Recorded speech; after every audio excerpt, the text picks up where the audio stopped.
ಹರಿ ಓಂ. ನಮಸ್ತೆ ಆತ್ಮೀಯರೇ. ನಾವೀಗ ಮೇಲೆ ನೋಡುತ್ತಿರುವುದು ಒಂದು ಪುರಾತನವಾದ ದೇವಾಲಯ. ಸರಿಸುಮಾರು ಇದೊಂದು 800ರಿಂದ 900 ವರ್ಷಗಳ ಇತಿಹಾಸವುಳ್ಳ ಒಂದು ಗರ್ಭಗುಡಿ ಹಾಗೂ ಮುಖಮಂಟಪದಿಂದ ಕೂಡಿದ ಒಂದು ಶ್ರೀ ವೀರಾಂಜನೇಯ ಸ್ವಾಮಿಯ ದೇವಾಲಯ. ಅದಕ್ಕೆ ಭಕ್ತರ ಗುಂಪು ಸರಿಸುಮಾರು ಇದೆ. ಅವರು ಈ ಶಿಥಿಲವಾಗಿರುವ ದೇವಸ್ಥಾನವನ್ನು ಈ ಪುರಾತನ ತತ್ವವನ್ನು ಉಳಿಸಿಕೊಂಡು, ಅಂದರೆ ಇತಿಹಾಸದಲ್ಲಿ ಇರುವಂಥ ಗರ್ಭಗುಡಿ ಮುಖಮಂಟಪವನ್ನು ಉಳಿಸಿಕೊಂಡು ಅದನ್ನು ಒಳ್ಳೆಯ ರೀತಿಯಲ್ಲಿ ಜೀರ್ಣೋದ್ಧಾರ ಮಾಡಬೇಕು ಅನ್ನೋದು ಅವರ ಅಭಿಲಾಷೆಯಾಗಿತ್ತು.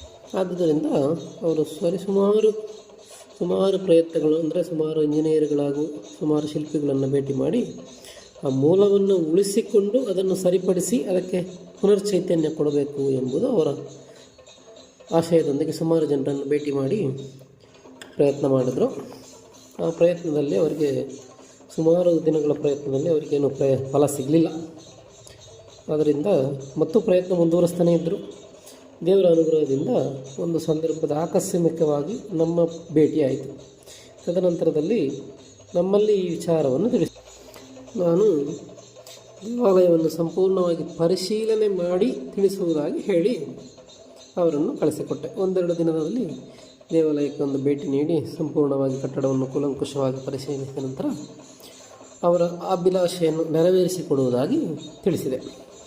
ನಂತರದ ದಿನಗಳಲ್ಲಿ ಭಕ್ತರ ಸಹಕಾರದೊಂದಿಗೆ ಆ ಗರ್ಭಗುಡಿ ಹಾಗೂ ಮುಖಮಂಟಪವನ್ನು ಕೆಡವದೆ ಇದ್ದಲ್ಲಿಗೆ ಅದನ್ನು ಸರಿಪಡಿಸಿಕೊಂಡು ಸುತ್ತು ಮಂಟಪವನ್ನು ರಚನೆ ಮಾಡಿ ಮೇಲೆ ಗೋಪುರ ಹಾಗೂ ಸುತ್ತು ಕೈಪಿಡಿಗಳನ್ನೆಲ್ಲ ಮಾಡಿಕೊಂಡು ಒಳ್ಳೆಯ ರೀತಿಯಲ್ಲಿ ಪ್ರತಿಷ್ಠಾಪನೆ ಮಾಡಲಾಯಿತು. ಹಾಗೂ ಆ ಭಕ್ತರ ಗುಂಪಿಗೆ ಅವರ ಪ್ರಯತ್ನಕ್ಕೆ ಒಂದು ಫಲ ಸಿಕ್ಕಿರುವುದಾಗಿ ಅವರು ಭಾಳ ಸಂತೋಷದಿಂದ ಪ್ರತಿಷ್ಠಾಪನೆ ಕಾರ್ಯಕ್ರಮಗಳಲ್ಲಿ ಎಲ್ಲರೂ ಪಾಲ್ಗೊಂಡು ಆನಂದಿಸಿದರು.